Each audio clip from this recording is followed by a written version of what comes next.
kanika tugenda kuguza ku bbeeyi esoboka ate gwaguze mu bungi entambula ya bwereere tukubire ku noti 7 noti emu 7 7 3 oba noti 7 4 7 17.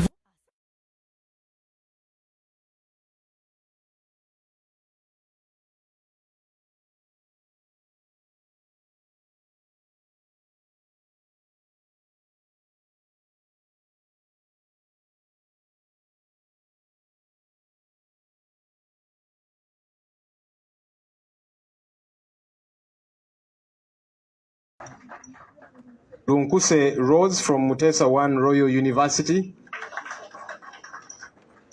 Kitata Sekalembe Derek from Mutesa 1 Royal University. Namiro Mariat, that's the Vice President of Makerere University Guild, who just led us in the anthem. Ofula Edrin Koholo, the Guild President of the mighty Chambogo University. Those ones are noisemakers, I know them. They're in my neighborhood from Chambogo. We welcome you, young leaders. You notice I'm focusing mostly on you because as the president was interacting with you earlier, the future is in your hands. Huh? It is not somewhere ahead of you. It is right in your hands. You need to grasp it, to grab it, and run with it. We have a lot of hope in you as young people. Our country is predominantly made up of young people. I just realized recently I am also beginning. I'm in the age of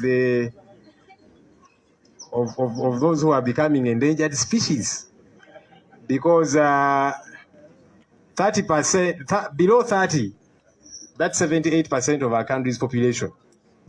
Below 35 should be about 85%. So I don't even fall in that below 85%. I am really an elder in this country. But look, we hope that you can carry this mantle as young people. Do lead your folks well, and do represent us well, and represent the people of Uganda well. We, of course, want to welcome all our other leaders. I see members of parliament. The Honorable Shamim Malende is here with us. The mayor of Makindye is here with us as well. He looks like a celeb today. I see the speaker of Nakawa. This people power, power, power, power, people power. What does that mean? The speaker of Wakiso is also here with us. I've seen a couple of councillors. Let's stand and we'll be recognized.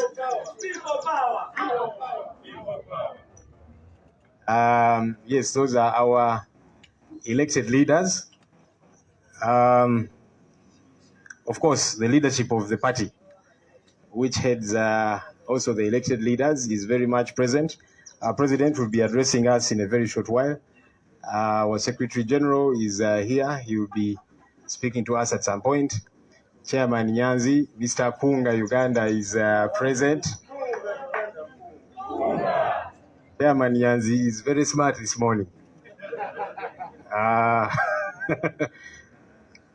You are now enticing us to join as a mobilizer. And the rest of you, we do welcome you, our foot soldiers. Foot soldiers, generally. Story China, yeah. Mr. President, we have unruly people here, but we shall organize them so that they can be ruled properly. The original unruly. So we want to welcome each and every one of you for showing up today. The president is going to be addressing us shortly, but just before he does, we have been involved in elections a couple of times, right from the 2021 election.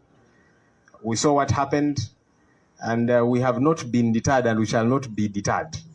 We have participated in by-elections along the way. And some people have asked us, but you guys continuously participate in these by-elections even when you know what happens. And we said we shall not be deterred. Mr. Museveni wants us to give up on everything to do with this country, to give up on matters leadership in our country, to give up on rallying Ugandans towards the cause for change in this country. But we are not going to give up. We shall not be discouraged. They have rigged elections.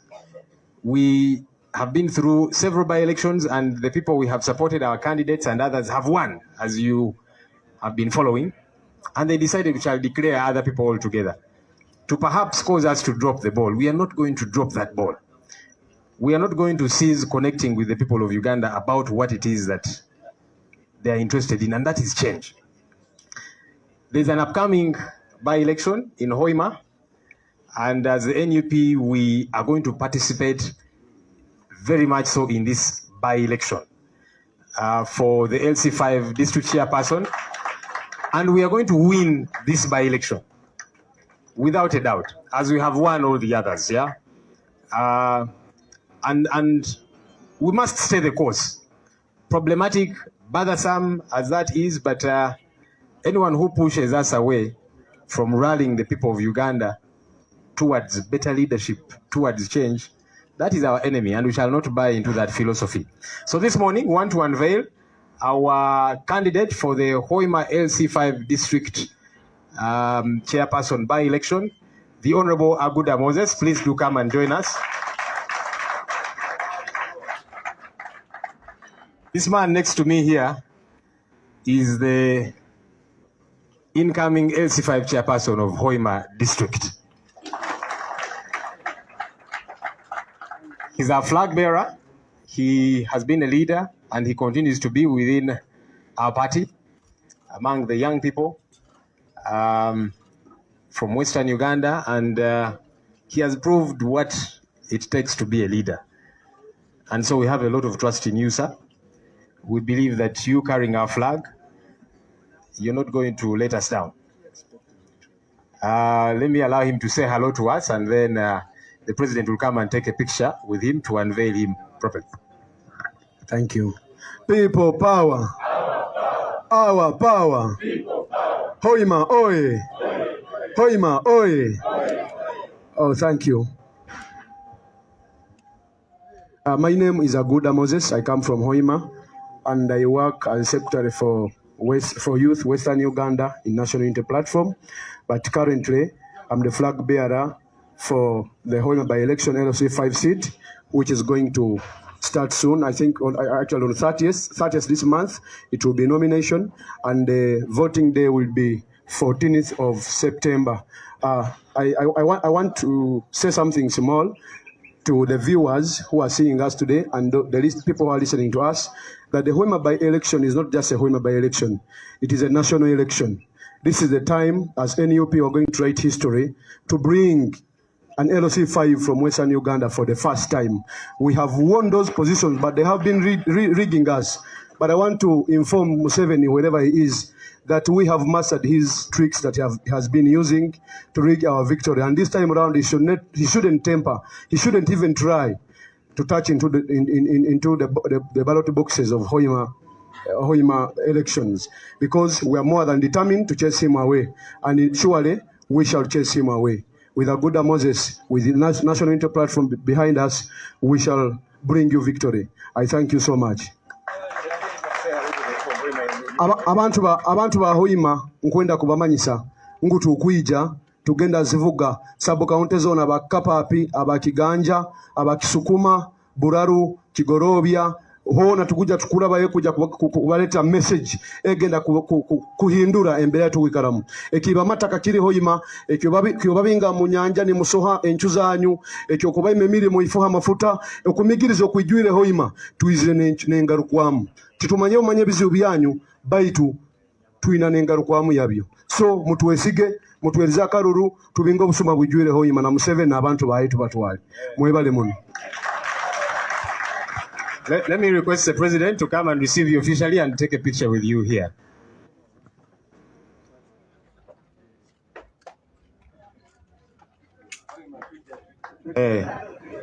Wema tujale tugenda tandikirawo kapaapi.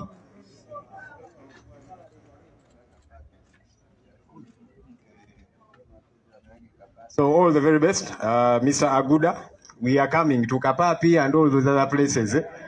Ne Kapapi mbadde manyiya wano kumpi wano mu ghetto zaffe. Ya nyanja. Okay, so yeah, like I was saying, we are going into this by-election to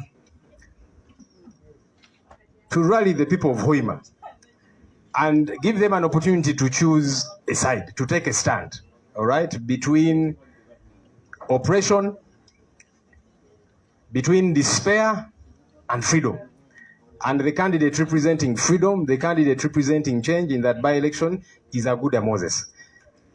And that's why we are participating in this by-election, because the people want to be given a good side to choose.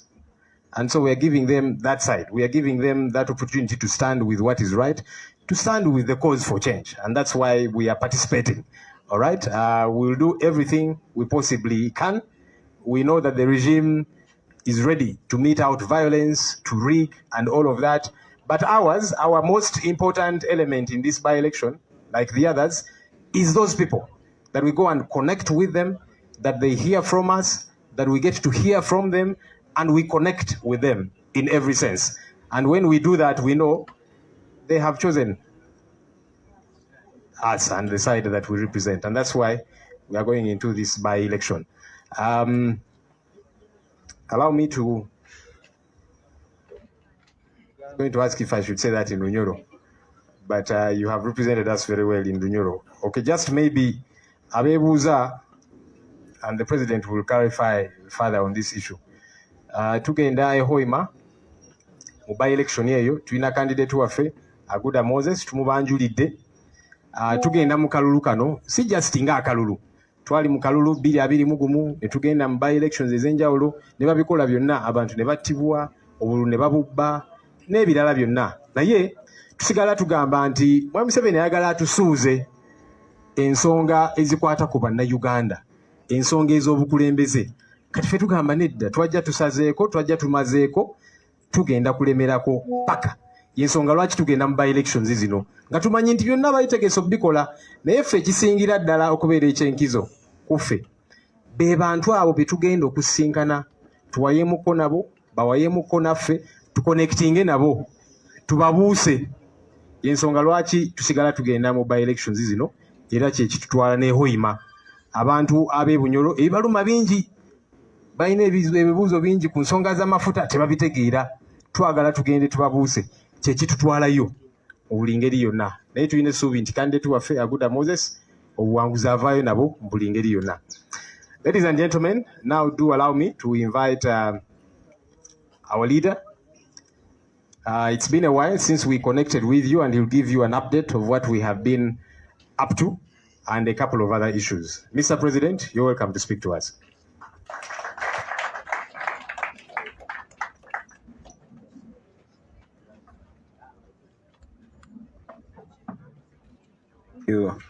Thank you very much, Comrade Senyonyi. I'm struggling to start calling you honorable, because when you have a friend, you are used to calling him by his name. Ladies and gentlemen, we welcome you this afternoon. Please take your seats. I'm sorry. Thank you. Mbademba kwesamuka exercise kayala.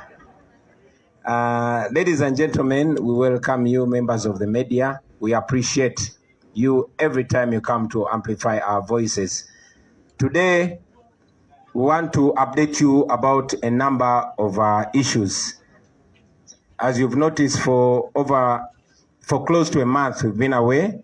I traveled with some comrades, including our spokesperson and the deputy spokesperson, and a few MPs. As a matter of fact, the deputy spokesperson is still in the US trying to spread far and wide our gospel of change. But we are back here. I will update you about our diaspora engagements. We were touching base with our comrade freedom fighters across the United States. And we discussed quite a few issues, but most importantly, bringing back the hope and re-energizing our people. And of course, strategizing further on how best we are going to push the American government to review its policy on Uganda. For a long time, the American government has been the wind beneath Museveni's wing. Dictator Museveni has benefited so much from the American taxpayers' money to the detriment of Ugandans. The guns that kill us are given to him by Americans. The soldiers that torture us are trained by Americans. And the money that is being used to kill us, to oppress us, is given to him by Americans. So we put it to the American government to change its policy towards Uganda and towards the Museveni regime. We are glad that we are making a few strides. We hope to achieve much more. We also launched a film, a documentary film called The People's President. That film highlights the atrocities that the Museveni regime has meted on the people of Uganda. You will be watching it soon. It's going to be on Netflix, it's going to be on Disney, and it's released by Nat Geo, National Geographic Channel, the most important geographic channel in the world. So be sure that your plight is going to be seen across the world. For a very long time, Museveni has survived by lying to the world, putting on a suit, going abroad, and presenting Uganda as a democracy. This is the first huge opportunity to expose Museveni.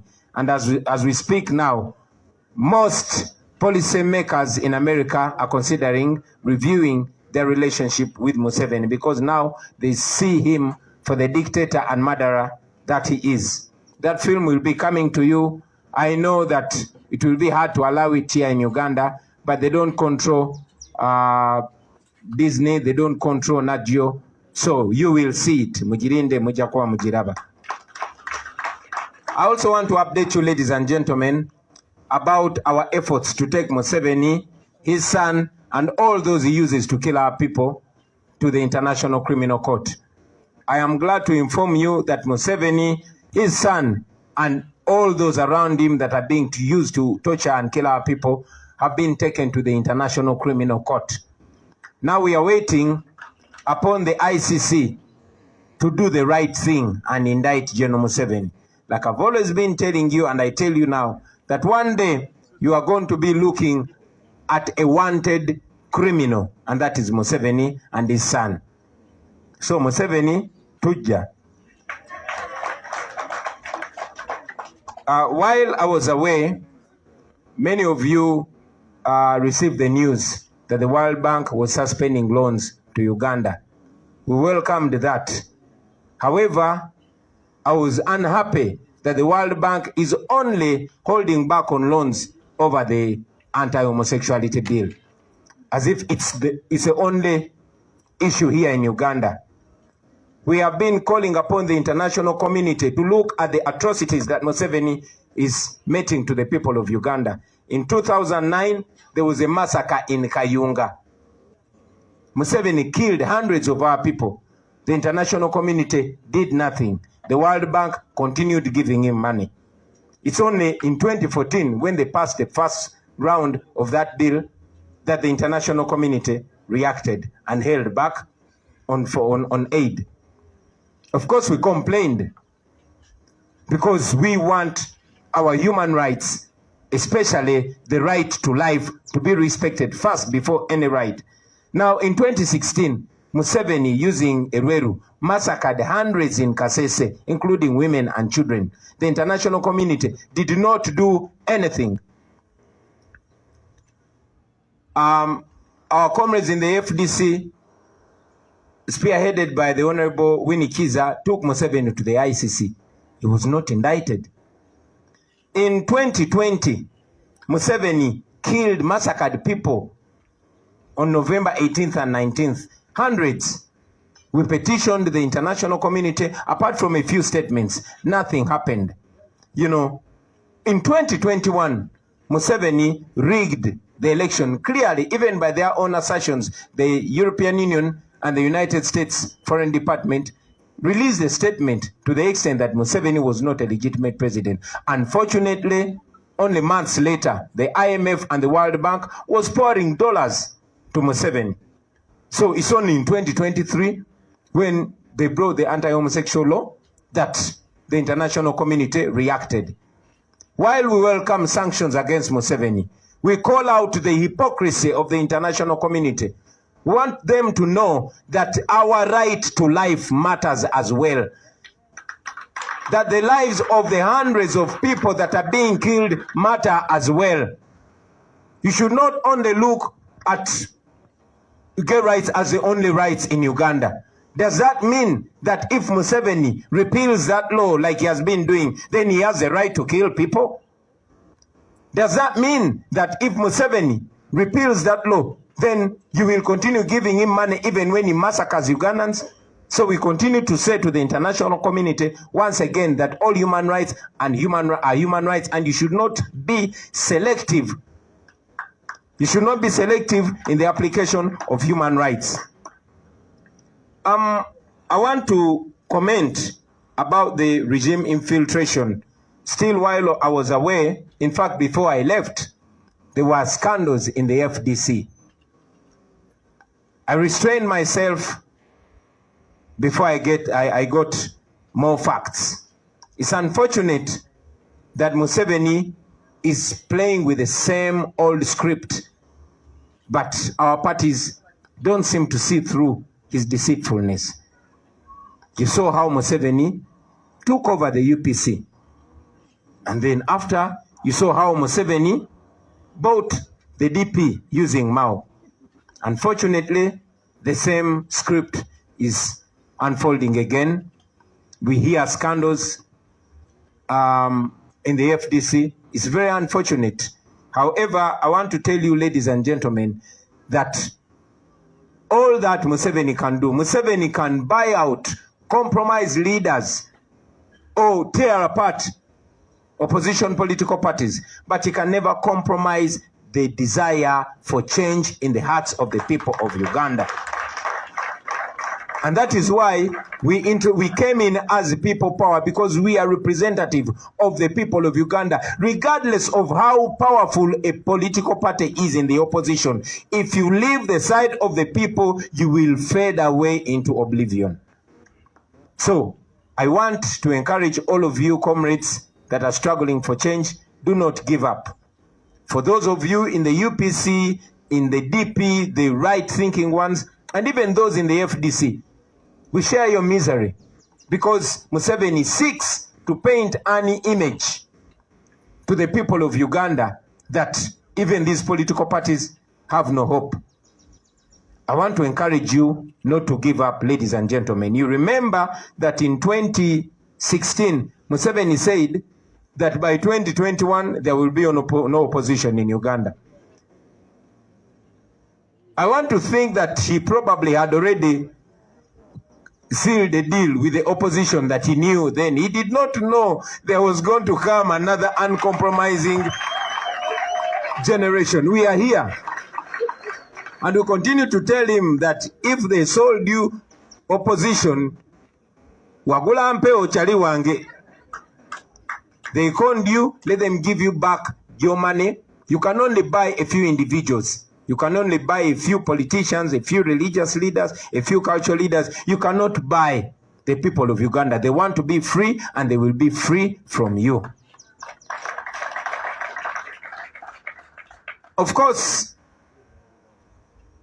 I must add that even the NUP has not been very safe from that infiltration. You've seen a few members of two members of parliament. You've seen Jemerwanga and Kagabo selling out. Yes, while we know that some politicians come to us because they know we are the ones that connect with people, and they want to use us as a vehicle to get them to parliament, to office, to council, and all that, I want you to know that the people cannot change. And my communication to you, the people of Uganda, is that see through those leaders. We've told you non-stop that regardless of what somebody says or what somebody identifies with, please judge them by their actions. You've also seen a few media platforms being used to sell a wrong narrative, to paint us as if we have a split within the NUP. Of course, that is Museveni trying to use them. We are stronger than that, we are cleaner than that, and we are coming for you before you get us down. Finally, ladies and gentlemen, I want today to announce to you that having traveled the world over, having galvanized our support the world over, we are back on the ground. And today I want to take this opportunity to announce to the country that we are going to carry out a nationwide tour. We're going to carry out a nationwide tour where we'll be meeting our leaders, we'll be opening offices across the country, and we'll be addressing the people of Uganda because it is within the law. We know that the last time our team tried to go and do their constitutional work, the Honorable Nyanzi there was beaten so badly. What answer kutambula bulungi mukulu wange? Yeah, you remember Nyanzi was almost killed, and many of them were attacked. But we shall not fear. You have seen Museveni's son moving actually illegally across the country, but with police and military protection. We don't want your protection. We just want you not to interfere with our business. So to the people of Mbarara, we are coming to you on Monday the 28th. Yes. And we are going to be opening our office, which is on Makan Singh Street. Then we shall be meeting our people at the Global High School playground. That will be 9 a.m. in the morning. Please be there to Esangeyo. Police, you are not invited. On the 29th, Tuesday 29th August, we are coming to Fort Portal. Abana batoro mubagambe tulikwija. Yeah, and we are going to be opening our office on Luhandika Street, and then we shall be in Whispers Gardens speaking to our people. On Wednesday, we shall be in Kasese. We shall open our office on Alexander Street, Central Division, and we shall be holding a function. We shall be addressing people at the Bambucha Gardens. Yes, at the Bambucha Gardens, 9 in the morning. Bambucha, not Bambucha. On Thursday, we're going to be in Kabari. We shall be opening our office on Nyerere Avenue, and we shall address people at Rugarama Primary School playground. On Friday, tulija Busoga. Abana be Mayuge, tuli munjira mutulinde. That will be Monday, yeah. And our office is going to be opening along Muhima Road, and then we shall address people just near our offices. September 4th, oh, that's Mayuge. Tuesday, September 5th, we shall be in Busia, opening our office along Waiswa Abdul 2 Road, and then we shall address people at Madibira Playground School. Madibira Primary School Playground.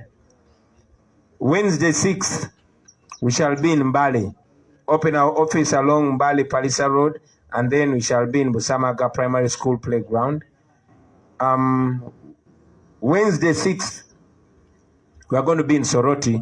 We shall open our office along Ajib Street in Kangere, and we shall address our people at San Marino Guest House grounds.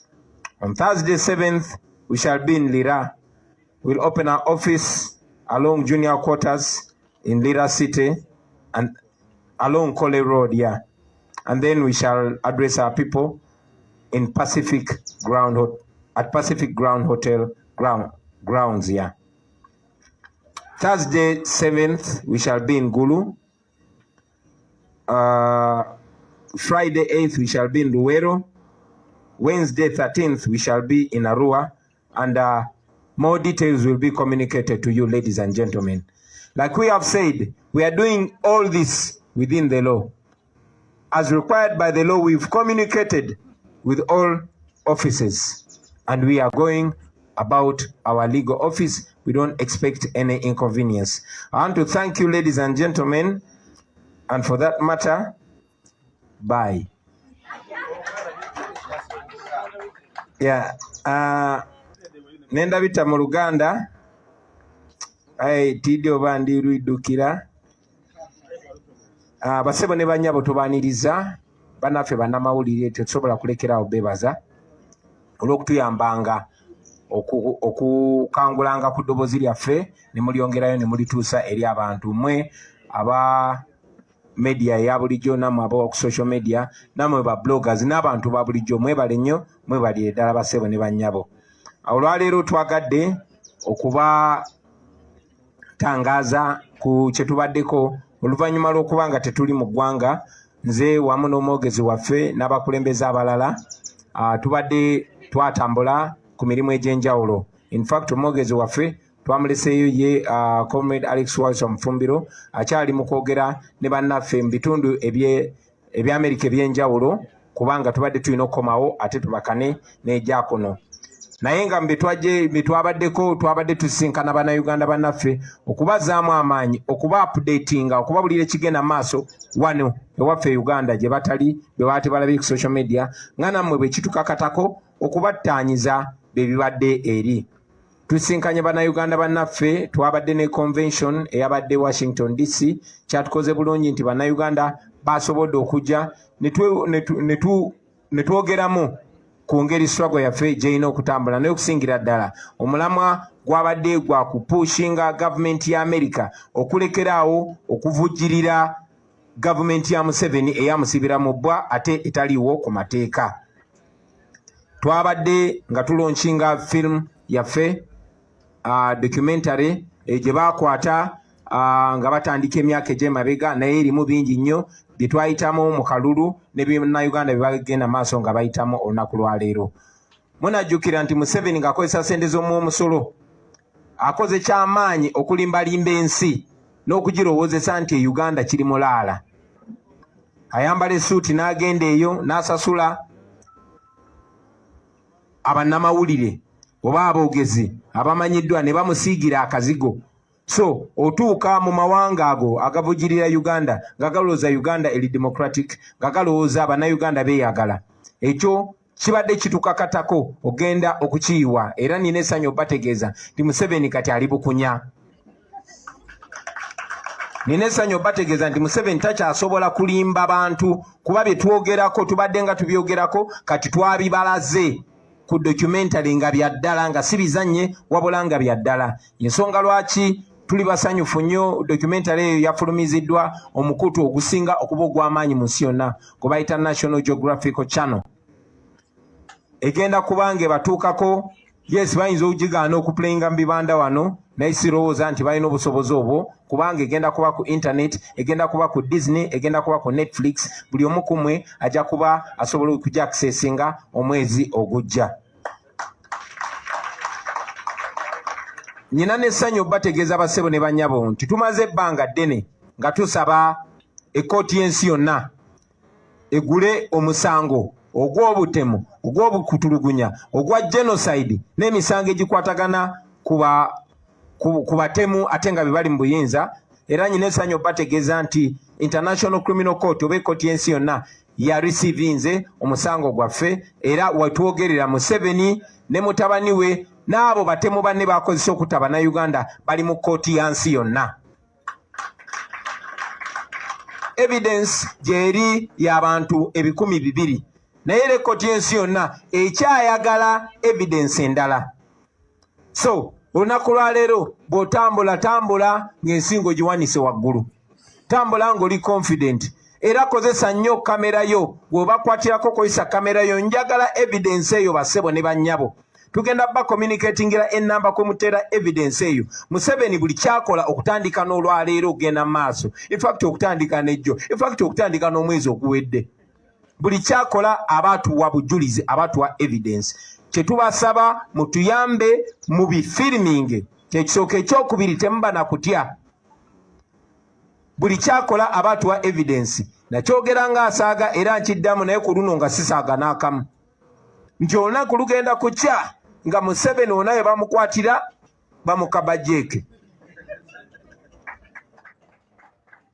Era mbasuubiza nti mu bulamu mu lifetime yammwe mugenda kulaba ku Museveni ne mutabani we n'abo be mulowooza nti bakitalo nnyo mugenda balabako mu kaguli k'ekkooti y'ensi yonna nga batebya ebikolobero bye bakoze ku bannayuganda. So nyina essanyu bategeeza nti kati abo abatemu bali mu kkooti y'ensi yonna.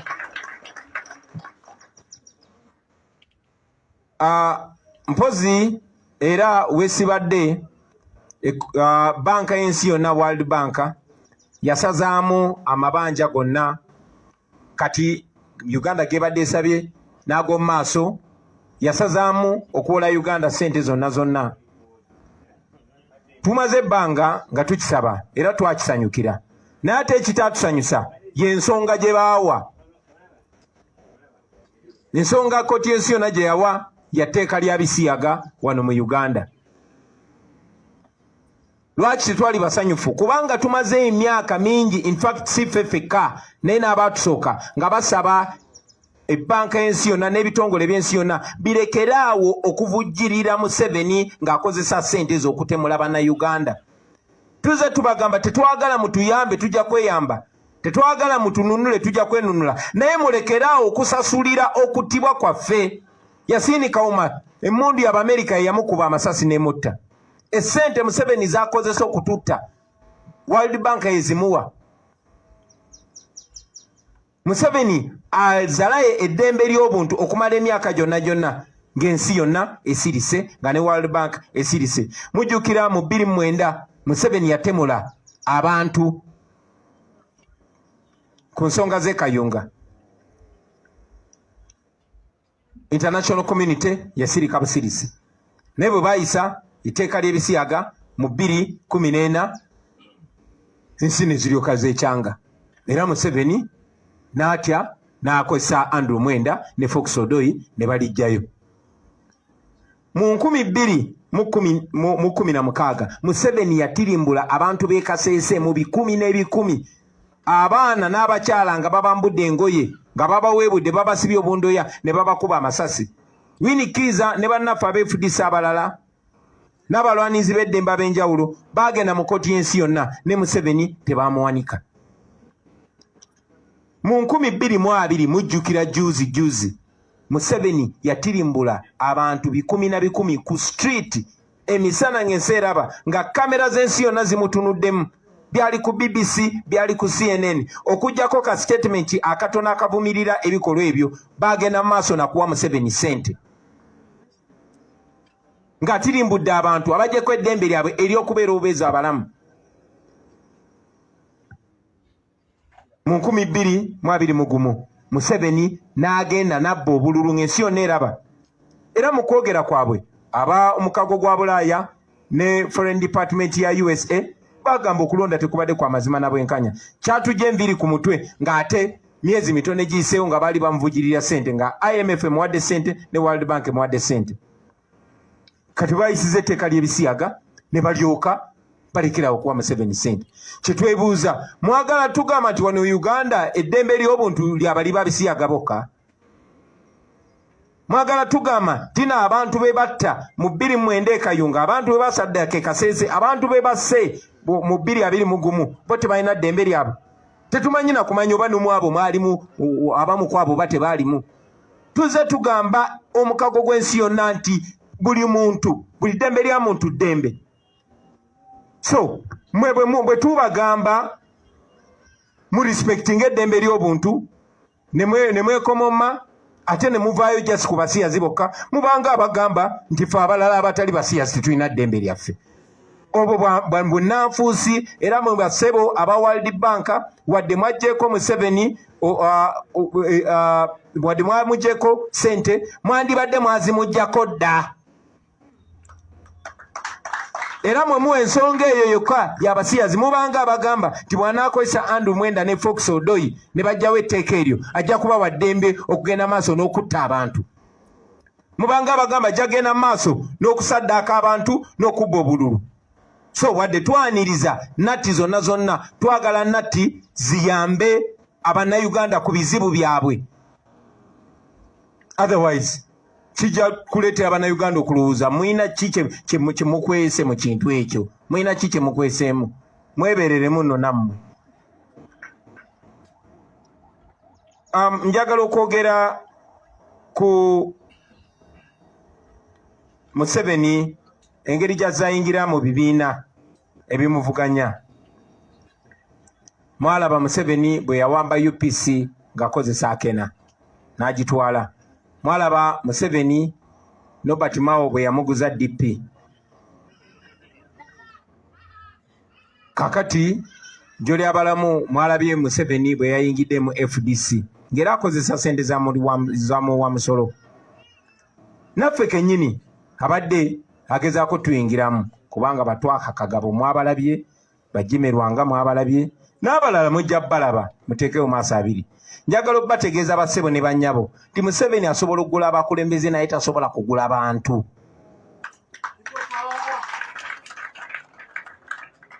Era njagala okuzaamu mwenna amaanyi nti Museveni abo baba asasudde batono era bagenda na ssente zaabwe era gwagula abantu abadde bamugoberera bwe bamuviirako. So mwe abakulembeze mubalabire ku bikolwa byabwe. Tudipendinga ku mwe abantu tuli people power nga tetunabeera NUP. Muli maanyi g'abantu. Ate Museveni tasobola kugula buli muntu. Agenda bawa ssente meka zize amalagala mu ddwaliro. Agenda bawa ssente meka ekibbataka mulekerawo kiraba. So temugwamu maanyi basebo ne bannyabo. Of course n'abye ku mawulire ng'akoze ayina TVs ezayagala ennyo okukozesa okusigawo ekifaananyi nti naffe ba NUP tuli mu kulwanagana. Ebyo asobola obiteekayo naye tasobola kusiriwaza abantu kuba abantu balaba through all that. Oluvannyuma lwa byonna tutambulira ku maanyi g'abantu ate amaanyi g'abantu tebagagula n'omulundi n'ogumu. Finally basebo ne bannyabo njagadde olwaleero okulangirira nti oluvannyuma lw'okutalaga ensi yonna ebweru wa Uganda katuli Uganda tuli ku ground, era njagala okulangirira nti tugenda kutandika tuwa oba okukyala mu bitundu bya Uganda ebyenjawulo nga tusinkana abantu baffe twogerako nabo ku radio, tugula offices zaffe era nga twogerako ne bannayuganda.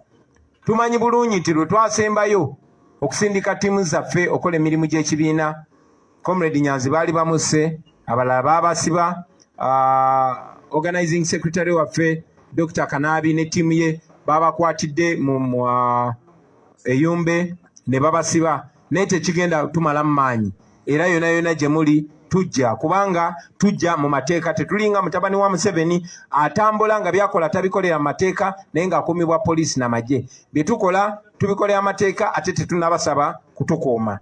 So ku Monday nga 28 tujja Mbarara okugula office yaffe ku Macan Street, then twogere ne bannayuganda b'Embarara ku Global High School ku Kisaawe.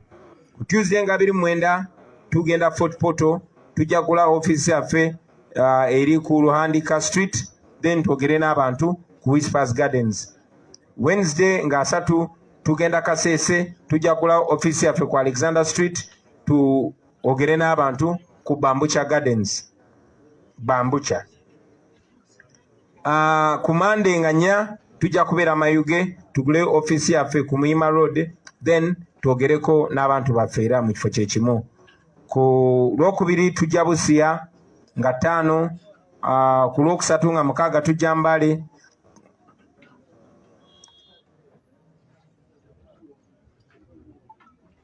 ku Lwokuna tujja Lira nga 7,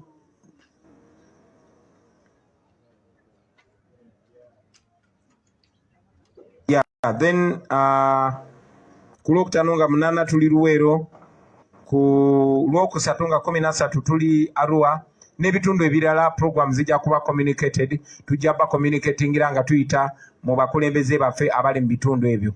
Finally abantu b'e Hoima okumala ebbanga ddene nga omwogezi waffe bw'akyogeddeko, Museveni ayagala bakyaya kulonda kuba amanyi okulonda tayinaamu mukono. amanyi nti bwe bituuka ku by'okulonda talinaawo chance kati ayagala bibakyaya ayagala mulekerawo okulonda kuba buli we mugenda okulonda mumuswaza buswaza. Tuzenga tubagamba temukoowa kubanga okulonda y'engeri y'amateeka gye tusobola okwembarasinga Museveni, okumuexposinga, okumunafuya, eventually okumusuula. Badictator bagwa ng'akalulu tekannabaawo, bagwa mu kalulu, bagwa n'akalulu nga kawedde. But most importantly, akalulu bwe kabaawo ne bwe baba bakabbye batya kabaleka kabakubyemu ebituli nga tebakyasobola kusitandinga. Museveni okubanga atya amawanga g'ebweru n'okubanga tulina ensonga ez'omuzinzi okwetoola ensi yonna ezimudiscreditinga kwe kuba nti twamuwangula mu kalulu. Tumanyi bulungi nnyo nti Museveni abantu b'e Kayunga yali ayagala nnyo bagwemu amaanyi batame. Bwe twagenda ne bamuwangula squarely n'alangirira mulala nga bwe yakola wano mu Kampala Central, nga bwe yakola e Jinja, nga bwe yakola ku nze kennyini. N'atuula mu ntebe gye nalina okuba nga ntuddemu naye tekyamwonya kuba tagituddemu asitamyemu nsitami. Kino nkyogera kubanga singa yali mukulembeze eyalondebwa ng'era ayagalibwa yandibadde tatambulira mukuma kamberenge nga bw'akola kati. N'olw'ensonga eyo basebo ne bannyabo njagala obbategeeza nti ehoyima tujja ehoyima. Nze kennyini nja kujja ehoyima nkampingeyo ennaku mmeka 3 kubanga nja kuba nzijayo mu mateeka. Tugenda kujja tuwagire muganda waffe Moses Aguda ate era agenda kuwangula. Ekyokuba oba bamulangirira oba tebamulangirira ekyo kiri ku mwami by'Abakama n'obuswavu bwe. Tujja kukola ekituufu kye tulina okukola. In any case ogwo gwe mukisa gwe twagala okukozesa mu mateeka. Nange ntuuke mu bantu baffe abeeyo ate mbibagambe ebirala. Eyo ekyano gye twagala okukozesa abantu okubabulira amazima, okwongera obbaggula amaaso basobole nabo okunyiiga ekimala. So abantu b'ehoyima tuli kwija mutulinde. N'ebigambo ebyo basebo ne bannyabo mwebale nnyo, mwebale ddala okutuwuliriza. Omwogezi waffe bw'anaabakkiriza tunayanukula ebibuuzo ebimu. Mwebale nnyo, mwebalire ddala ku lwa Katonda n'ensi yange.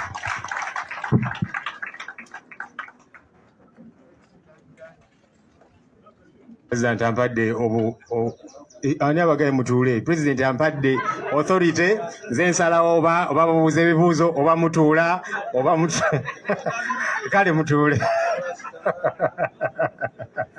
Obuyinza obulabye gwe.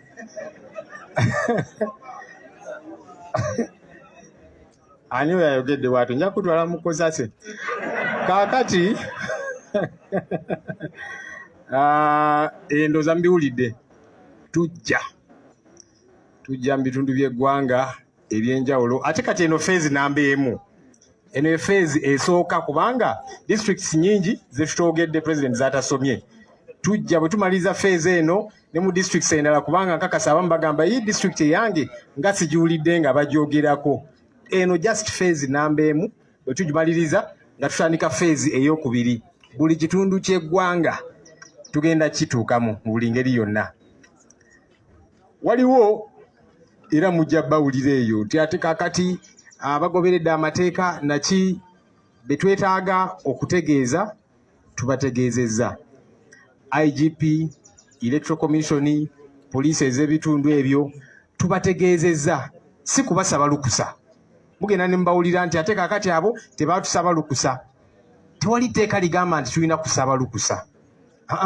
Tubategeezaako nti kaakati kino kye tugenda okwasaganya mirimu gyaffe tegibakwatako nga mmwe, tuli kibiina ekiwandiike. So twabategeezezzaako abo era tujja bitundu ebyo eby'enjawulo okutuukiriza obuvunaanyizibwa bwaffe ng'ekibiina ekiri registered. All the people that ought to be notified, we have notified them. The IGP, the Electoral Commission, the DPCs and so on and so forth in these various areas. We have simply notified them. I normally hear them say, but you see, they did not ask us for permission. There is no law that says we must ask for permission. No, we simply notify them because this is none of their business as our work as a political party in as far as that is concerned. So we have notified them duly as should be, and we are proceeding. We are not waiting for them to give us permission, because the law does not say that. Okay, and this is simply the first phase. Some of you might say, I've not had my district being talked about. After this first phase, we shall then embark on a second phase, and we shall come to all the different areas of this country. Kale, tugende ku bibuuzo. Nengeddeko awo Zex birangirangi.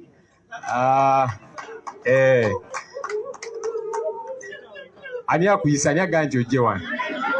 Kale jangu kubongeeko, jangu. Ngambye Justice nkulengedde. Omanyi mu NUP tulina enono department number eya Arts and Entertainment ekulemberwa Nubianly. Sorry kinayi. Ndi bulungi nnyo era nga neesimye okubaako wano eno ennaku z'omwezi nga 26 tugenda ku Lugogo grounds kulabisamu bulabisa teri time buli mwatule ku ssaawa eye ne ssaawa ey'okulabisa Lugogo omwana waffe ndi wa wano banange ye kikyo. Kale kakali sebo ogenda kunsasula akalanga ako. Kale ne boddayo this eno department number mu NUP ekulemberwa Nubianly. Department eyo nkulu okuyita mu nnyimba, okulabisa munnange n'okubuusa bannayuganda eyo gye bali. Pulezidenti waffe kati bamugaana okuyimba kubanga yayitanga mu nnyimba n'abuusa bannayuganda. Okay, naye tulina abakyali baffe abali eyo abalabisa. Naye gwe Zex gwe tuliwulira nti ate kakati weegasse ku busajja gwe. Kale tugende maaso. Oyo Zex mbadde mubongako ali mu department yaffe eyo. Let's now get questions as quickly as we can.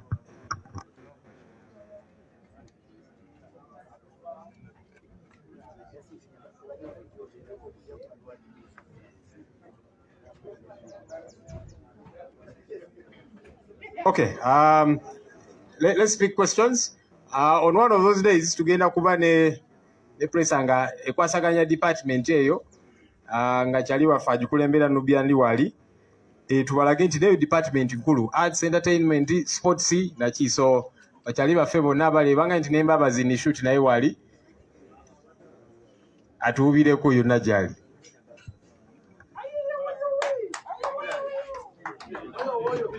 Eyo nayambadde shades nga baserebu. Kale, let's hear your questions, if any. Ono nshuti, not nishuti. Kakati wa anabisa. Mbabazi shuti, right? Chakabi. Babali kubeera ku mulamwa. Okay. Wejire.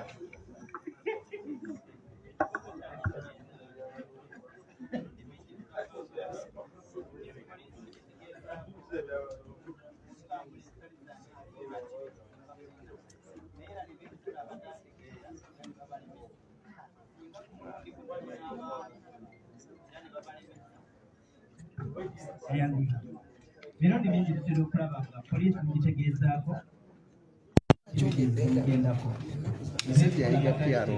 era ne babalemesa. Ku mulundi guno lumusebwamu singa banaddamu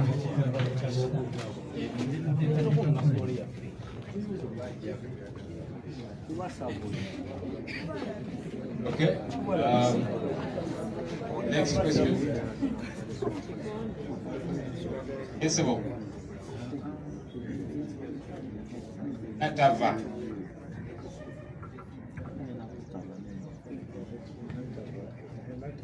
Jumbe. My name is Benjamin. I work with NTV. The NUP has been attacked for reportedly ignoring or abandoning one of its members, who is Mohamed Segelinya, who is another engagement abroad. I wanted to find out if you heard about this and if there is any help you're sending to your country. Okay, but my question is, you supported the World Bank sanctions on Uganda, but there is a lot of research to show that actually sanctions don't affect leaders, affect these people, their day-to-day person. why do you support sanctions? Yet there is a lot of research to show that it affects almost the one you are speaking for. Yes. Okay. I'm here. I'm Derek. Okay, go ahead. I'm Derek Tony from DMT. My question goes to national platform leaders. Tulabye emirundi mingi ng'ebibiina eby'oludda oluvuganya President Museveni agezaako okubigulirira nga bwe bumuze mutugamba. Ku mulundi guno obwanga tulaba nti no FDC yeri mu kattu nga National Unity Platform muyina nteekateeka ki oba muli mumaliridde mutya okulaba nga mweŋŋanga obuzibu obusinga bubanga bubalumbi nammwe, kubanga twatandise okukirabako abakulembeze mu kibiina kya National Unity Platform bakroseze okudda mu ludda olulala. Kiraga nti n'ekibiina kino nakyo kiri mu busuubu nga bino.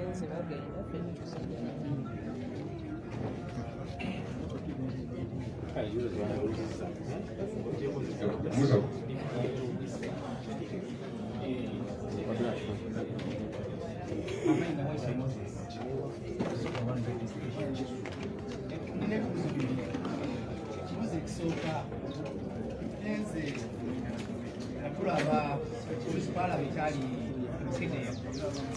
Speaker wa Parliament umumyuka. Yaita kwa Parliament bali abasiki. Era na speaker na afayo n'agamba obuhozi gino buhozi n'abagamba akafutinga Parliament tuli wansi wo era tuli naawe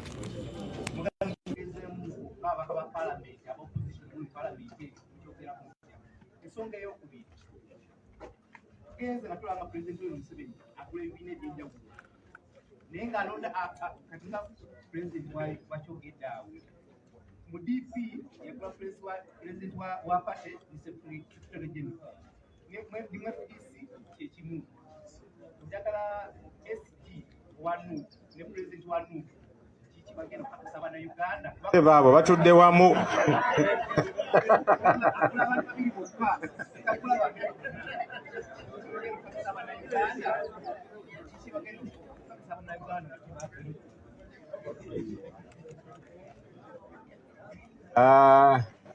Okay, we'll take maybe the final question. I want to suppose.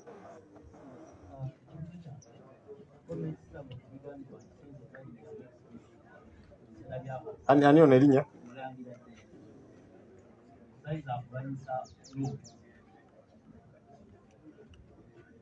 Eki?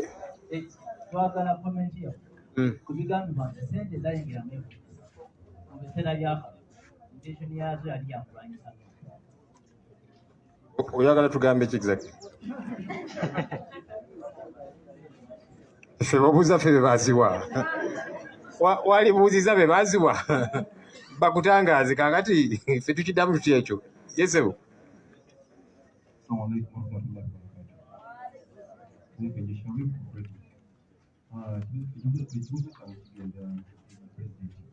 Twabyeko ebibiina bino ebizze ebiyingirirwa obukulembeze bw'eggwanga nga Secretary General bakola ky'amaanyi okubitunda nga Buganda. Mulina nteekateeka ki okulaba nga bino byobuyinga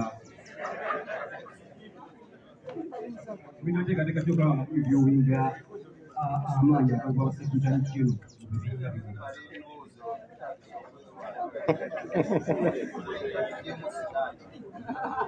Okay, I think that's it with the questions. Let's join ebibuuzo ebiwera wano era olina okubiddamu. Kanzirimu maybe like one or so.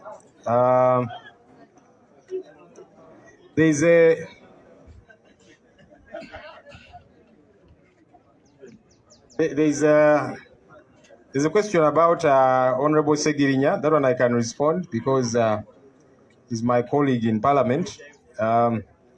Yes, we learned about, of course, from the time the Honorable Segirinya and Sewanyana were in prison, they were unwell, and many times they could not access the treatment that was deserving. A few times they would get them from jail, take them to Mulago. We tried to access them several times and were denied access at the time.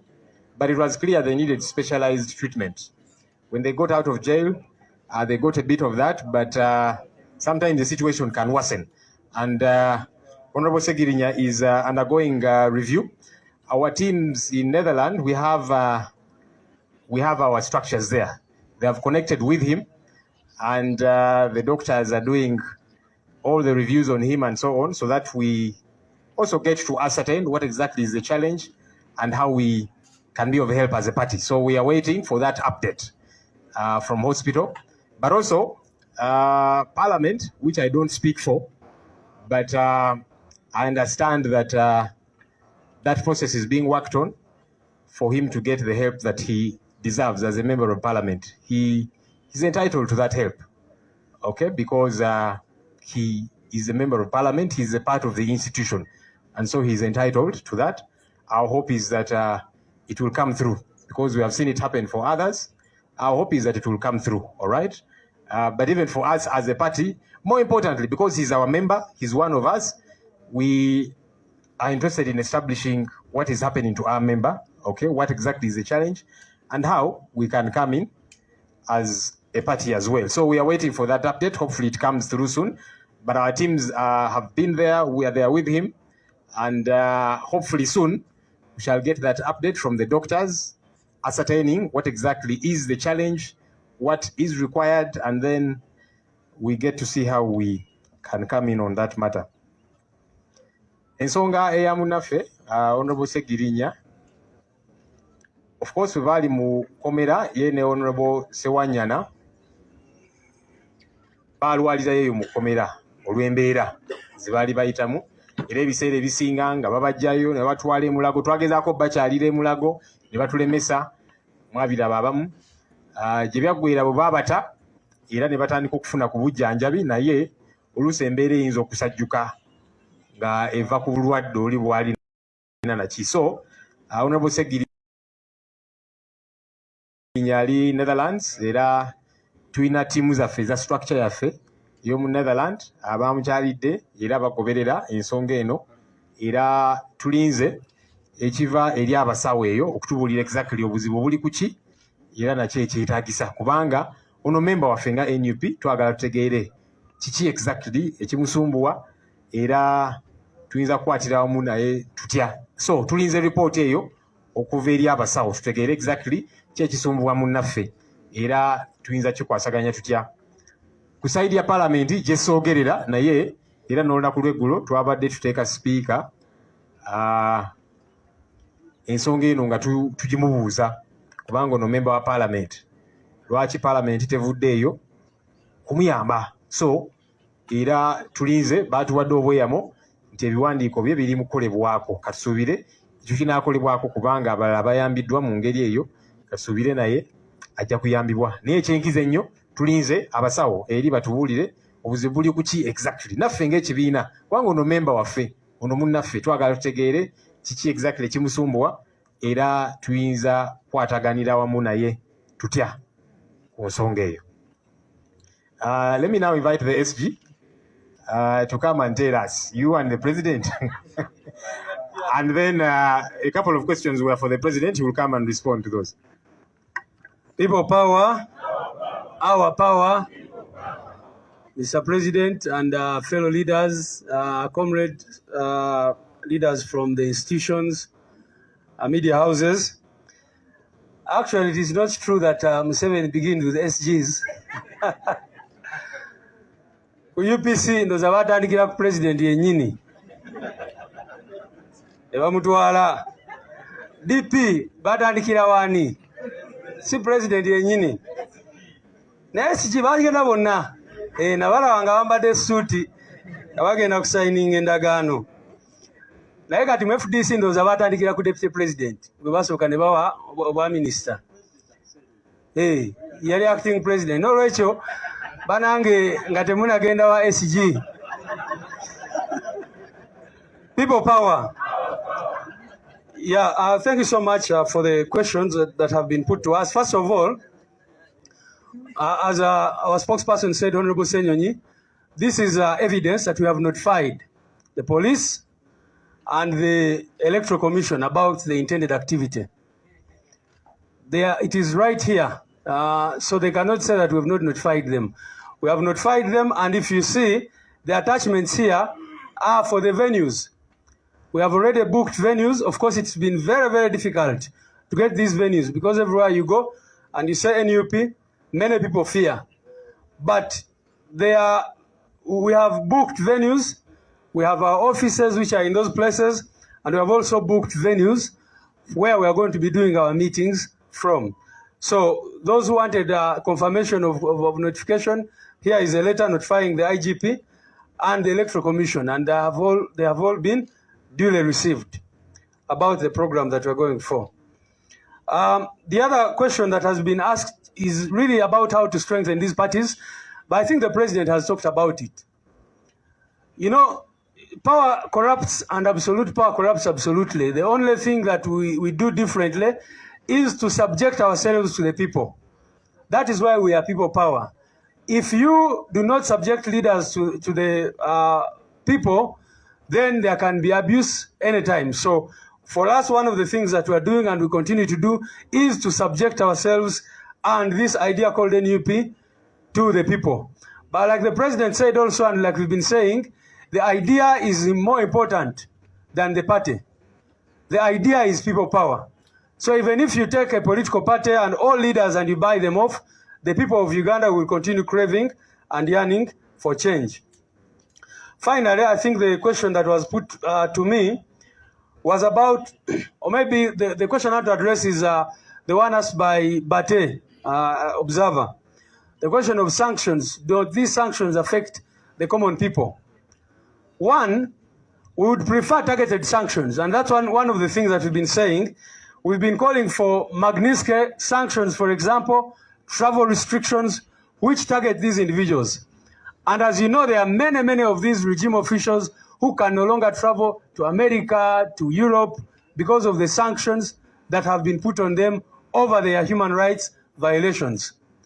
But these other sanctions, like the cuts, the aid cuts, drawing back on loans and other things, you know very much how much of the money has been stolen. There is no project funded by the World Bank in this country that has not been riddled by corruption. And to know that what we are saying is true, even General Museveni, surprisingly, you saw what he wrote. He wrote clearly saying that this World Bank money has not been helping Ugandans. And you ask yourself, he's as if he's the opposition leader speaking about the same things that have been happening in his regime. Because he's writing to say that the World Bank loans have not been helping Ugandans. He was saying that this money goes to workshops and they steal it and blah, blah, blah. So that is what he has also said. And we think the same thing, that these loans and the aid given to Uganda should be given to a government that is trustworthy, that has the heart of the people at heart, and that will make sure that the money is put to the right use. And that government is none other than the National Unity Platform. The government is called what? The National Unity Platform government. It is the only government that can ensure that the loans are put to the right use and that our money is used for the right things. It would be unfortunate if I didn't mention this, now that we've not addressed you people for a long time. I want to remind you that we still have many people in prisons. I thank those of you who have been calling for the release of Olivia Lutaya, Machete, and others who are in detention in different prisons across the country. We still have over 100 people, our comrades, who are in detention. I thought I should talk about them. I should also remind you that up to now we have about over 20 people whose whereabouts are not known. If I might remind you, Kawenja Moses is still missing. Damulira John is missing. Kanata Muhammad is missing. John Bosco Chibalama is missing. Nalmonso Vincent is missing. Mubiru Hassan, missing. Chidia Peter is missing. Zimula Dennis, missing. Semudu Michael, up to now. Sempi Jayuda, still missing. Musisimbowa, missing. Wangolo Shafik, missing. Luemba Mustafa, missing. Cesazi Isma, missing. Kisembo Joffre, missing. George Kasumba, missing. Baguma Joseph, missing. All these are Ugandans like me and you who were taken away in 2020, and up to now, their whereabouts are not known. Of course, for Chibaramai was taken in 2019. So that is the country that we live in. It is important that we always remind ourselves that we have citizens who were taken away by the regime in broad daylight, and up to now, their whereabouts are not known. In Yumbe, you saw what they did. They confiscated our materials. When you see next time Museveni parading people and saying that these people have been in NUP, now they are joining him, you should not be surprised, because they have been taking away our materials. Like the last time when they took our materials from here, in Yumbe, when Comrade Organizing Secretary and team were there, they took away our membership register, took our membership cards, and other branding materials, T-shirts, reflector jackets, and others.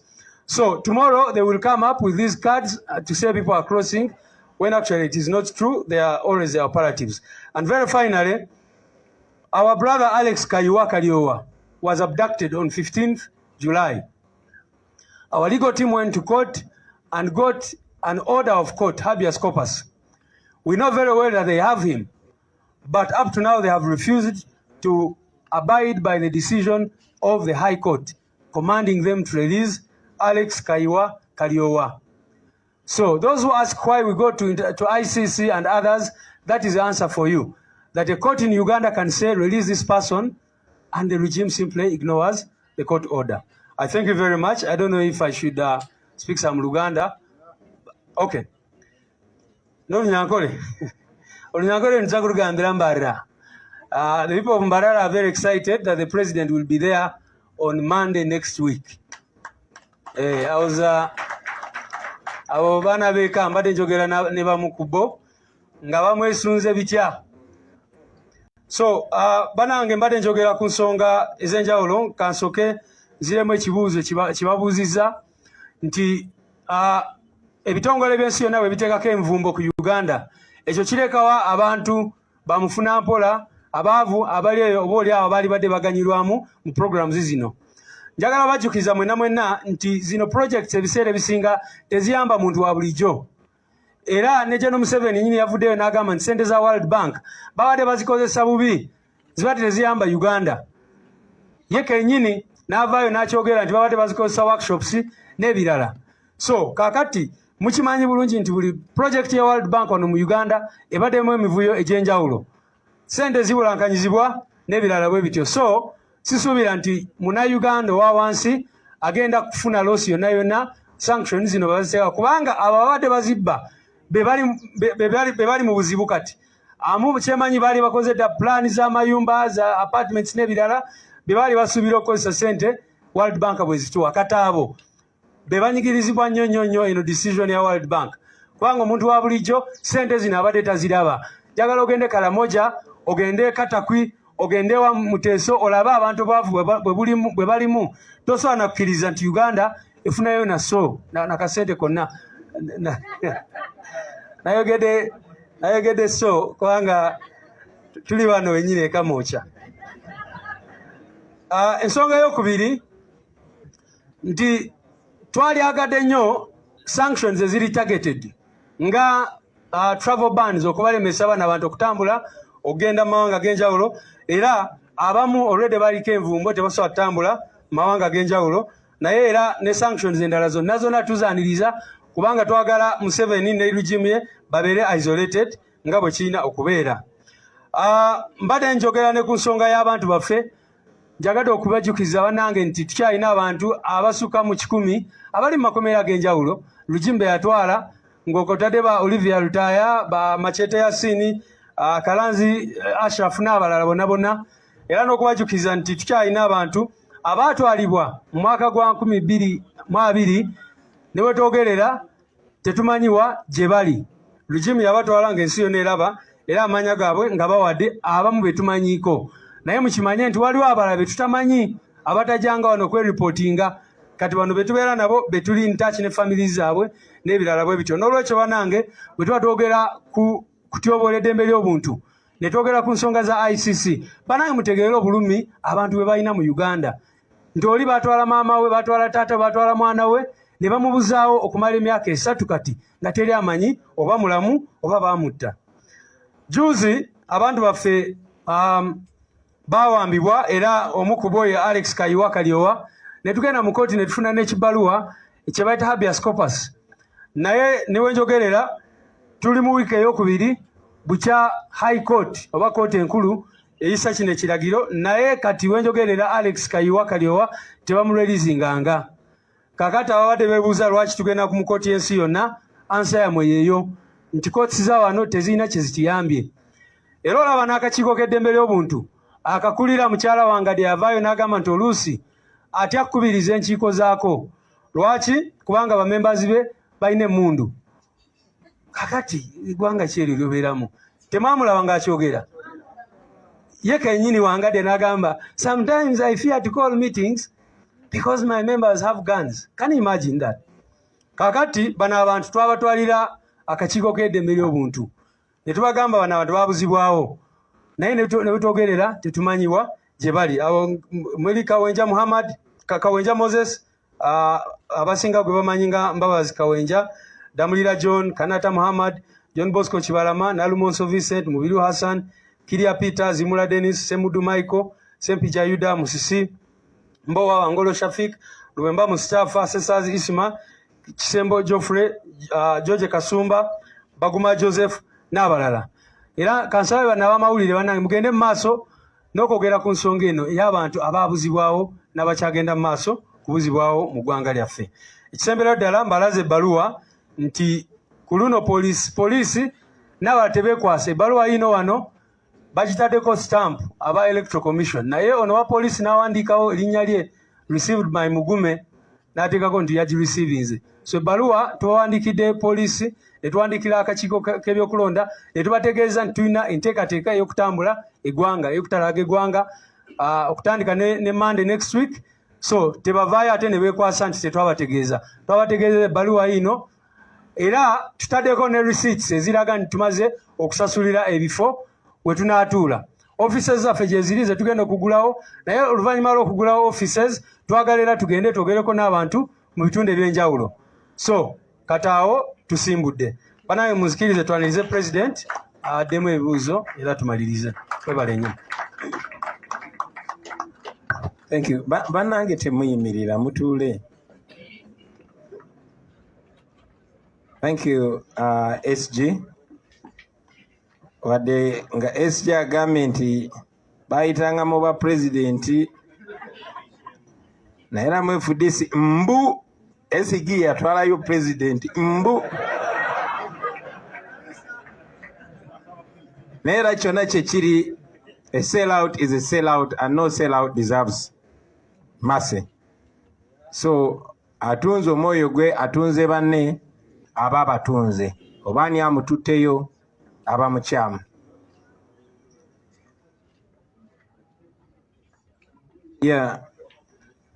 nja kwanukula ebibuuzo bitonotono kuba ebisinga bannange babizeemu Sematimba Bwegire yatubuuza nti poliisi senga ate ejja n'etwekiikamu SG akitaddewo clearly ne tukulaga nti byonna bye tulina okukola amateeka twabikoze naye era byonna bye tulina okukola amateeka tubadde nga tubikola naye era bo ne bamenya amateeka kiri gye bali ogenda maaso nga bamenya amateeka omanye ebiseera ebimu bagamba always give your enemy enough rope to hang himself so Museveni nga bwe tubagambye nti buli kyakola abaatuwa evidence abaatuwa n'abujulizi buli kikolobero kye bakola kirina okusasulibwa ku bannayuganda buli tteeka lye bamenya balina odisasulira bo ng'abantu buli muntu kinoomu Museveni tujja mukwatamu nga ye mutabani we nga ye n'abapoliisi n'abasirikale abakozesebwa nga bo ffe tujja kukola kye tulina okukola era ab'embalala mutulinde tujja ffe tukola kye tulina okukola bye balina okukola tebitukwatako batubuuza nti abantu abamu baadde bagamba nti muganda waffe Ssegirinnya twamulekeredde kinkoze bulungi nti Honorable Ssenyonyi ensonga yagitaanyiza bulungi kubanga batuula ne Honorable Ssegirinnya mu parliament MP aba n'enkizo ku muntu wa bulijjo era aba ne health insurance of course ndi in touch ne bakulembeze bannange ndi in touch n'obukulembeze bwa parliament bwe tulinayo ndi in touch ne leader of opposition era nga leader of opposition bwe yavuddeyo ne statement n'abategeeza nti wadde muganda waffe Ssegirinya yagenda nga ta communicatinze naffe oba ne leader of opposition oba ne parliament still kitukakatako okumuyamba ye ne bw'aba yagendera mu nsobi. Obulamu bwe businga obukulu. Ndi in touch era nayogeddeko ne Honorable Ssegirinya SG akibatanyiriza ne Honorable Ssenyonyi akitanyiza nti Ssegirinya ne gyali ali mikono gya ttiimu yaffe gya chapter yaffe eye Holland be bamulabirira mu ddwaliro be bali naye era mujja kujjukira nti bannaffe bangi baadde bakozesebwanga ensobi. Omuntu yemu eyakozesanga omugenzi Katolo Bwama ensobi yabadde agezaako okozesa Honorable Ssegirinya ensobi. Mwalabye nga Honorable Nsereko atadde ku Facebook ng'asondera asondera Ssegirinya ssente, naye nze ndowooza nti ng'omubaka wa Parliament ate omugundiivu aba amanyi ekyokukola naye asalawo busazi kukola ekyo ky'atalina kukola. Ndowooza nti kyabadde kyakuweebuula mubaka waffe era bwe nabadde njogera ne Honorable Ssegirinya namubuulidde nti si kirungi ate MP kweweebuula kwekkakkanya kuba ffe tumutwalira waggulu n'abantu abamulonda bamutwalira waggulu. Naye era munajjukira nti ne mu mbeera ya Ssegirinya nga mulwadde waliwo abo abaagala okukikozesa nga political capital, abaagala okukikozesa otusiga ekifaananyi nti mwe mulina oyinza n'okujja n'agamba Bobi Wine gw'obadde olina okukwata empiso gikuba ono lwaki sigwa gikutte n'ogimukuba. Ng'ekibiina era ng'obukulembeze bwaffe buli mu palamenti bapushinga okulaba nga muganda waffe afuna obujjanjabi bw'adisavinga kubanga mu mateeka alina okujjanjabwa era nga jjanjabwa palamenti. Naye ne ttiimu yaffe eri mu kukwatagana naye kubanga ye mulimu eyo gyali. Naye era njagala obbajjukiza nti ekikomye kati n'omulala agenda kuvaayo. Omwami eyabadde amukozesa mujjukira nti yadeeta etteeka ng'agezaako okubagaana okukozesa social media. Naye ate yakozeseza social media si kutumbula munne naye kumukkakkanya. Ffe abalengera ewala tulaba nti bagezaako okukiteeka ku NUP tya NUP lwaki temunaba kukuŋŋaanya ssente baagala kumufuula asabiriza. Honorable Ssegirinya si beega. Honorable Ssegirinya member wa parliament era bagezaako mupushinga nga babadde bapushinga abalala before long bagamba Bobi Wine tovuddeeyo kusasula bbiru eno bafune engeri oba ensonga lwaki Anita Amongo oba Museveni oba Muhoozi ajje agambe nze kati nzijjeeyo nze kati nsasudde. Era mwe abatunula enkaliriza mutunule musobole okulaba through that curtain. Naye nga Honorable Ssegirinya tumusabira era ttiimu zaffe eziri Holland zimulabirira era tumanyi nti ajja kuba bulungi nga Katonda akkiriza naye era naye tuliziganya naye era tusuubira nti tajja kuddamu kubeera kuteekebwa mu katego kwesa mu ngeri emuweebuula kutuuka ku nsonga eyo kutuuka ku leve eyo. Ensonga ya sanctions bagyogeddeko bulungi nnyo. Waliwo abuze ekibuuzo ng'akibuuliza ddala nze kennyini nti tunaakola tutya singa Museveni ayingirira NUP. Teyakatandika Museveni atuyingiramu nga tukyali people power. Abona be mulaba ba bloggers abamu n'abakulembeze abamu abalonderwa n'abatalondebwa basooka kuba nga bali ku ludda lw'abantu naye over time masika egenda evaako. Mumutunulire enkaliriza abantu mbalabire ku bikolwa byabwe. Obuyinza si bwaffe, obuyinza bwammwe abantu. Ffe kye tujja okukola kye twabasuubiza nti tetugenda kubikkirira muntu yenna, tujja balabisa. Era njagala okwebaza n'abo abagenze maaso si mu NUP naye mu bibiina ebirala abavuddeyo ne beexposinga abo. Waliwo aba UPC baavaayo ne beexposinga Bakena nga batunze ekibiina ewa Museveni. Aba DP baavaayo ne beexposinga Mao nga tunze ekibiina ewa Museveni. Aba FDC baavuddeyo ne beexposinga abo bwe basuubira nti batunze ekibiina ewa Museveni. Naffe bonna bonna abanaaba bafuuse baseera out era mujja balaba temubalabe. Tujja balabisa kubanga ensonga yakola ki yakulabisa. That money yali intended kulwanyisa NUP. Ebyo tebyali bigambo byaffe, ebyali bigambo by'abaganda baffe abali mu FDC. Naye era tekyewuunyisa kubanga ssente nnyingi nnyo ezikozeseddwa okulwanyisa abo Museveni be yeeraliikirira. Bwe twali tutandika kampeyini yaffe ey'okusiguukula Museveni nabagamba titugenda kulwaninga kampeyini ekyasinza okubeera ey'ebbeeyi ate agenda ogisasulira ye Museveni. Kyannaku nti akozesa ssente zaffe ez'omuwa omusolo. NUP ne People Power n'okutulwanyisa kibadde kya bbeeyi nnyo eri Museveni. Tekimututeeko ssente zokka, kimututeeko n'obukete bwonna bwe yali yeebisse. Kimulese ali bukunya. Engoye tuziggyeko katudda ku lususu. So this is going to be very, very expensive for Museveni. And unfortunately for him, he's not going to win it. So yes, sente zikyayisinganya emikono nga zakulwanyisa ffe, zakulwanyisa bannayuganda, ne tetugenda kussa mukono. Tetugenda kulekera awo, sente zijja kutuuka zimuggweko kuba kaakati n'abazungu be yalinga yeewolako sente nga yeewolera mu mannya gaffe nga ffe baatalayo, nga ffe baasingayo. Ezo nazo akataapu kaasibiddwa. N'obulala bujja kusibwa, n'obulala. Kijja kuba very expensive. Sente zonna za spendinga azikozesa kulwanyisa ffe.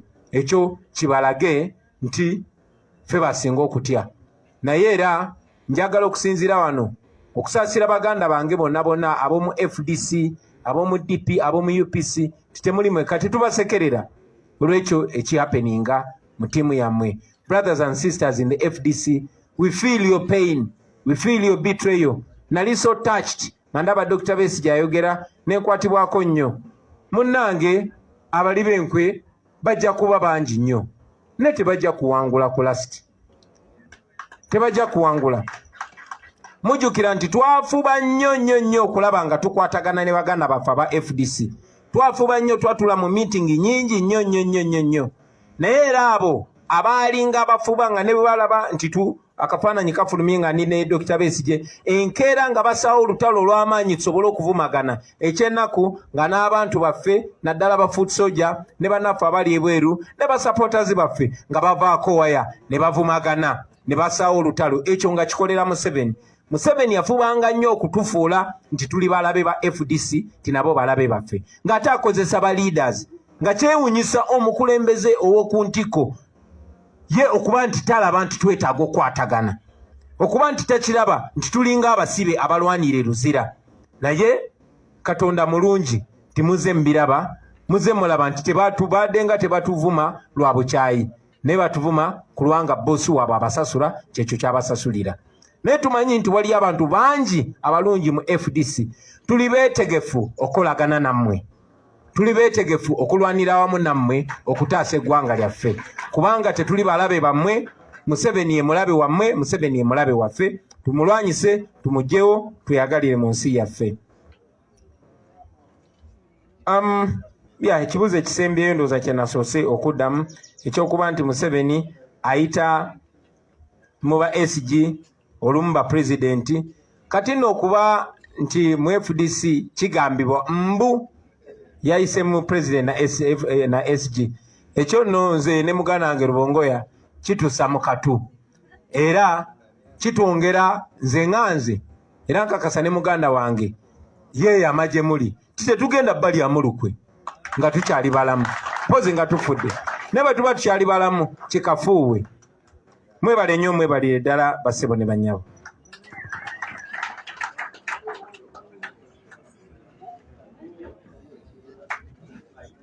Kale, SG ne President batuwadde obweyamo. Ate batukyakala mumanyi nti ba spokesperson yeffe tuvaako ne tubalabisa. Let me invite Honorable Sumaya Nabawanuka from Mubende to lead us in a closing prayer.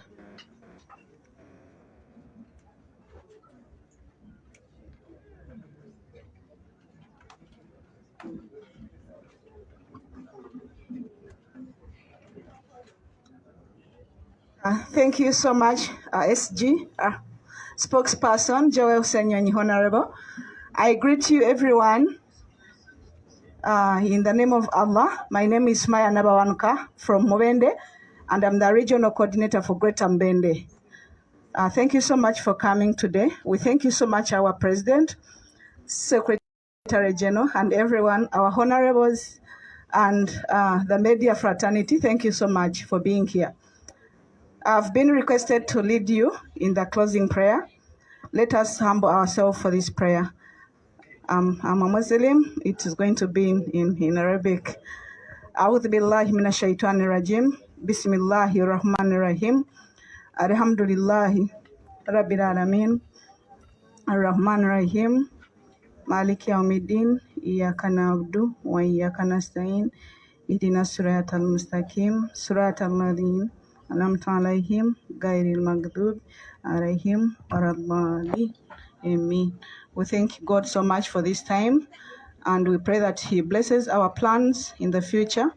In God's name we pray and thank. Amen. When the struggle is over, we shall wear the victor's crown. We shall wear the victor's crown. We shall wear the victor's crown. When the struggle is over, we shall wear the victor's crown. In a new Uganda, old Galo, Galuete, Yambare Gule, Yambare Gule, old Galo, Galuete, Yambare Gule, people power, our power, people really power. Thank you and have a good day. Thank you.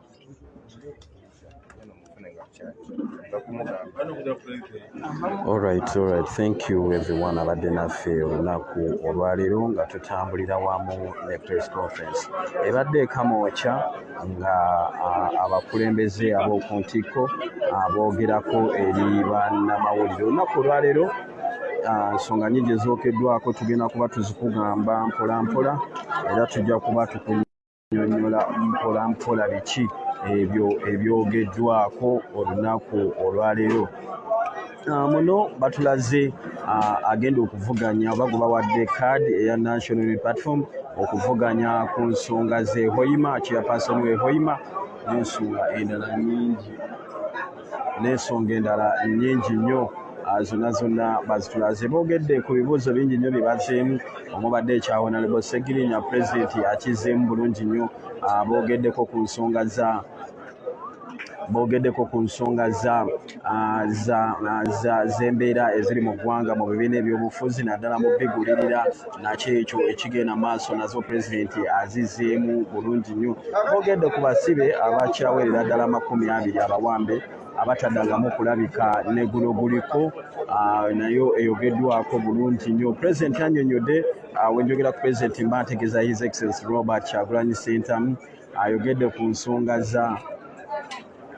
nsonga z'abadde mu diaspora ng'atambula atalaga eggwanga eryo naddala eri enteekateeka za National Unity Platform era n'akubuulira biki byajjeeyo. Ayogedde ku nsonga nnyingi nnyo muganda wange. Tugenda kuba tukutuusaako ensonga zino mpitirivu nnyo muganda wange nga bw'oziraba naye nga byonna bitambudde bulungi nnyo. Pulezidenti agezezaako okubannyonnyola wagy'abadde abulidde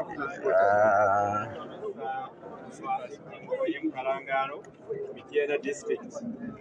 Essanyu olw'enteekateeka eno egenda mu maaso eyajjudde olwaleero ekibiina kyaffe ekya National Unity Platform okulaba nti kigenda kyetooloola eggwanga lyonna nga kizimba offices ezigenda okuddukanya emirimu gya National Unity Platform. Manyi tujja kusiŋŋanayo challenges nnyingi nga bibeera bulijjo naye ku luno bannayuganda bamaliridde okubeera mu National Unity Platform okwongera okulaba nti buli ekikolebwa pulaani eziteekebwako okuwa mu maaso nga za kibiina kyaffe okikola mu maaso kyongera amaanyi zijja kgenda mu maaso nga tutandikiddemu embalala nga bagambye ne paati era zigenda mu maaso. Manyi bijja kutuukirizibwa kubanga bannayuganda batwesunga era baagala enkyukakyuka.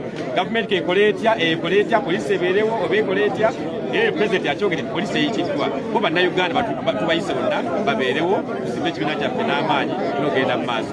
Nsanyuse nnyo era neebaza bonna basobola okubeera wano era nsaba ebiteeseddwako biteekebwe mu nkola. Nsigadde ndi Isaac Atomusange omusomesa musajja wa National Unity Platform kuva Emitiana. Alright, President olunaku olwaliro ayanjudde ku nsonga za National Tour egenda okuba nga etambula mu ggwanga yonna yonna gye tugenda. Kitegeeza basookera Mbalala ku Monday ya wiiki eno ejja gye bagenda okuba nga ate batalaga okulaba kiki ekigenda mu maaso. Oluvaawo bakugabe bajja ggulu bajja mu bifo eby'enjawulo okutambula. Bategeeza nti already bamaze okwogerako ne poliisi, akakiiko k'ebyokulonda bamaze dda okawaako ebiwandiiko ebikakasa oba ebibalaga nti ddala bajja okubeera mu kitundu ekyo. Joel Ssenyonyi akugambye tekibeetaagisa nga bo muganda wange ate kwogera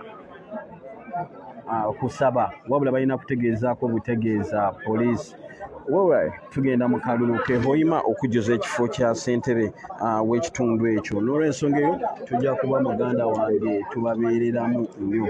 Munzikirize baganda bange nkome wano. Njagala okwebaza ttiimu yonna nga bwebadde Kalema Richard ali mu editorial room. Webale ddala omulimu gw'okola. Njagala okwebaza muganda wange Jonah Singize abadde ku kamera eri endala.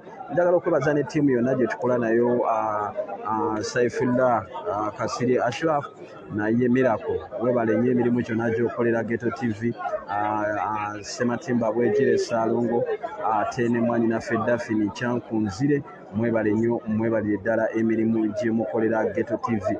Njagala okwebaza abo bonna abavujjirizi abatuteeramu kasente mu bifo eby'enjawulo. Mwebale nnyo, mwebalire ddala, mugende nga maaso okulaba ate nga mutuvujjirira naffe okwewaayo okwongera okubatuusaako enteekateeka zino zonna nga bwe zibeera. Munzikirize baganda bange nkome wano ate tujja kuba tulabagana olunaku oluddako. Bangi abasabye interview ne chair ssentebe oba akutte fulaga ye Hoima mu banaffe abanyolo mafuta eyo okwogerako ne tugenda kuba twogerako naye, tujja kuba tumukuleetera. I think tujja kwogera naye, embeera zijja kuba etambula bukalamu. Mwebale nnyo, nsigadde nze Buganda Ronald Mugenyi muzukulu wa Nankere Lukerekero Lasinga Mamba Nabigonga amazzi munywa.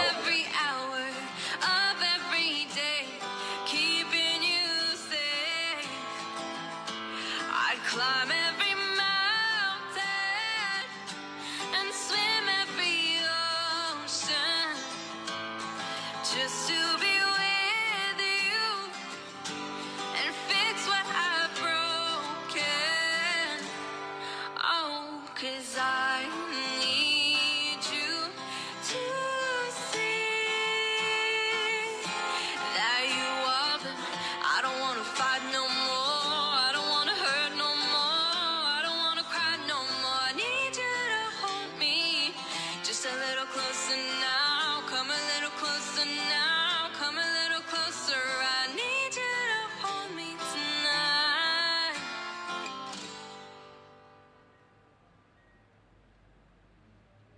I'd climb every mountain and swim every ocean